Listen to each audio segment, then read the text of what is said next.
Hey there, you probably clicked on this video because you're having problems singing flat. If that is you, please stick around because we cannot have you singing flat. That's a no, okay? Now, let me start by saying that it's very common for singers to have some pitch issues on maybe one or two notes in their voice or a particular area. And by the way, if you can hear that you're flat, it's not a problem with your ear. It's just something going on with your vocal cords that mostly everybody has to work on at some point in their training. All right, so with a rubber band, if I take it and pluck it, and then I stretch it out, I get a higher pitch the more I stretch it. And so that's what has to happen with your vocal cords. They have to stretch out and thin out. And so if you've ever played an instrument, a chordal instrument like a piano, a guitar, a bass, a harp, you'll notice that the thinner strings produce higher pitches. So you're probably wondering, well, how the heck do I get my cords to stretch and thin? It's not like I can just think of it and that happens. This is true. We're gonna have to go through some funny sounds.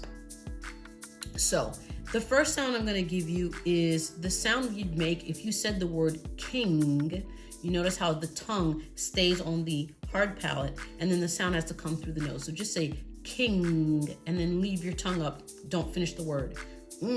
Just ng. And we're going to make this funny sound. It's just like this. Almost like a door that's squeaky that needs a little bit of oil. So try that again. Now make sure you're not squeezing really hard. You don't want to go, because that'll give you a squeaky sound too, but you're going to hurt yourself and you're not going to be doing it right because you're not going to allow your cords to stretch and thin. So this sound should be squeaky and light, not breathy, but light. It shouldn't feel like you're straining to do it. So you can find it this way. You can go, like if somebody asked you a question, you want to say no, you just go, So leave your tongue up there and just go, and then I'll show you how you can get through your voice on different exercises. So I'll show for the male voice and the female voice. So for male voice, can you just go just like that? And for the female voice, you can just go.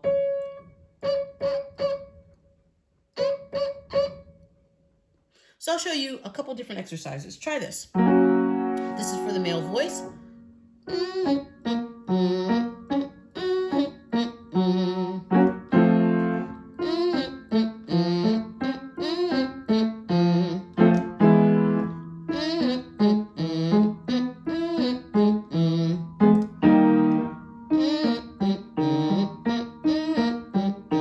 So notice I'm starting and stopping, starting and stopping. Let's try the same thing for the female voice.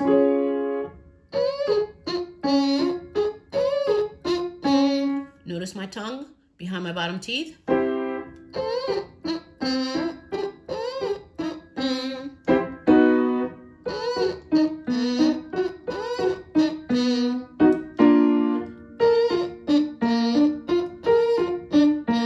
Right. So again, that shouldn't be very hard. It shouldn't be breathy. It should be squeaky and pretty light. So we can turn that around and do it this way. For the male voice. I'm going to go up.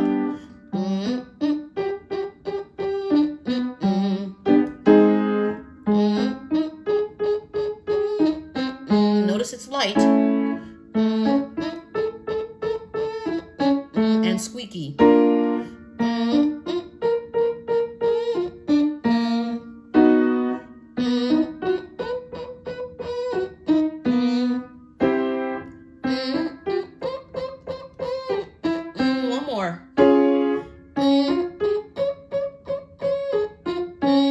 Now, some of you might be thinking that's really high for the male voice. Actually, most male voices can do that. Most male voices are not basses, and so you should be able to do that. And if you're struggling, just go as high as you can comfortably, and you'll start to see that as your cords begin to stretch better, you'll get higher and it'll get easier. So let's try the same thing with the female voice. We're going up.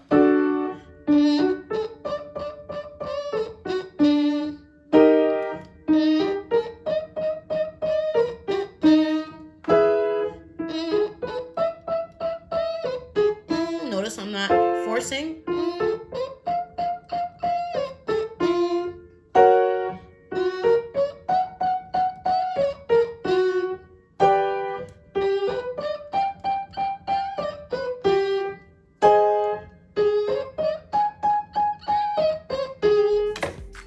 pretty good. You can go pretty high with this exercise. Again, making sure that you're not singing louder as you go higher, which will avoid the stretch. We want to keep the stretch.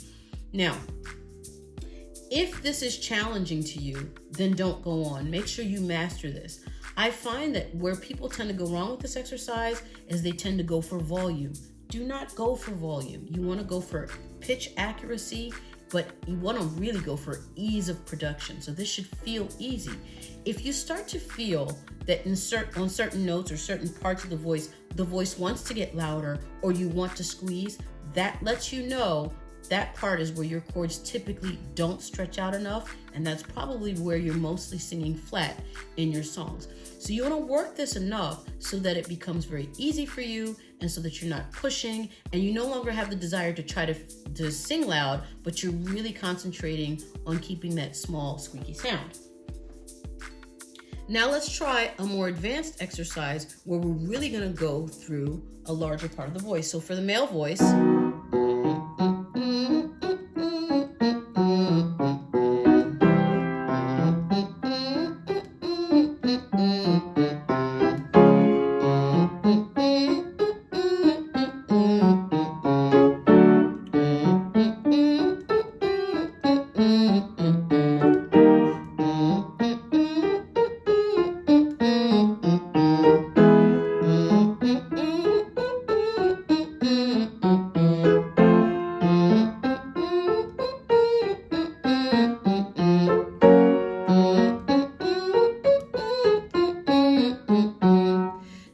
too fast for you, don't forget that on YouTube you have the possibility of slowing down the videos. So just go ahead and slow it down and do it at the speed at which you can do this evenly. Now let's do this for the female voice.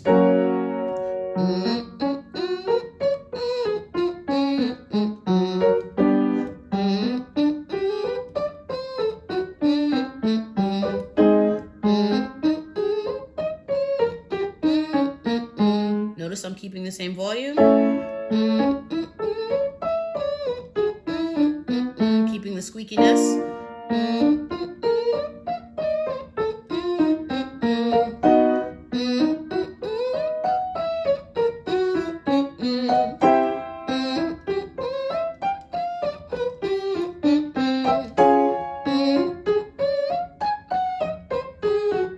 One more.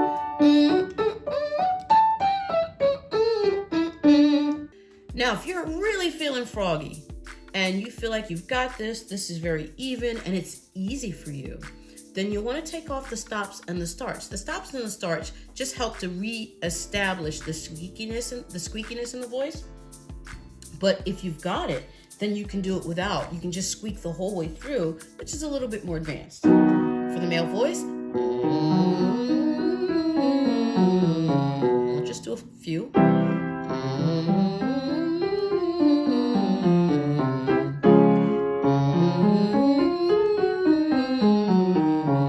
So there you go for the male voice. For the female voice,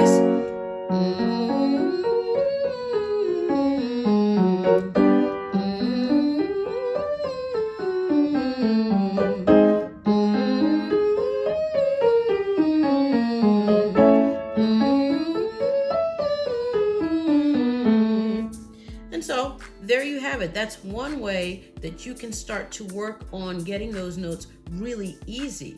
So let's take maybe a phrase where typically we would go flat. Let's take all by myself.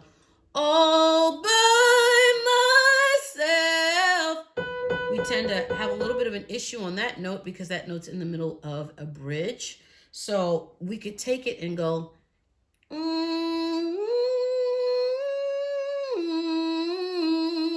You can feel where that's supposed to sit.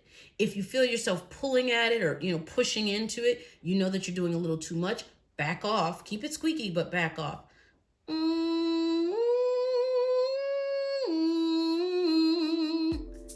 That's one way you can start to work through those pitch issues. And you can see that when I pulled back a little bit, it got easier and it was more in tune. So that might mean that you're trying to sing things that are too loud for your vocal technique right now. You might have to pull back in volume until you can build into it and then sing it at the regular volume.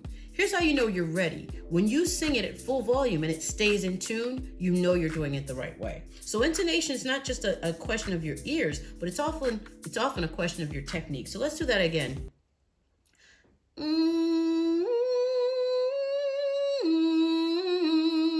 And so you can even make that an exercise if you want. You can keep going higher, making sure that you still have it even if you raise the key. So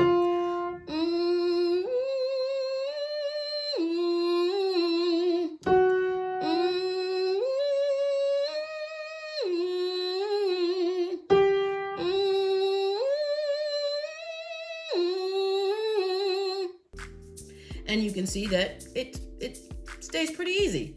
So once you've got that, you might want to try doing it like a little bit funny, singing it. You can sing it kind of squeaky like that, almost like a little cartoon character. So, all by myself. Now that is not a finished product. Please hang in here. You're probably like, this girl's crazy. And I am a little crazy. But I'm taking you step by step through this so that you can find it. All by myself. Once that feels easy, you can start to slightly come back to a more of a normal voice. I'm going to keep it slightly funny still. All by myself. Gonna move a little bit more normal. All by myself. All by myself. And that's pretty normal in the end. So you see that singing and getting the intonation, it usually is a little bit of a process. It's a step-by-step process. Don't get discouraged if you don't get it right away. You might just have some habits that need a little bit of work, but I assure you, if you do these funny exercises, you'll get the chords tuned up and you'll be singing your favorite songs in no time.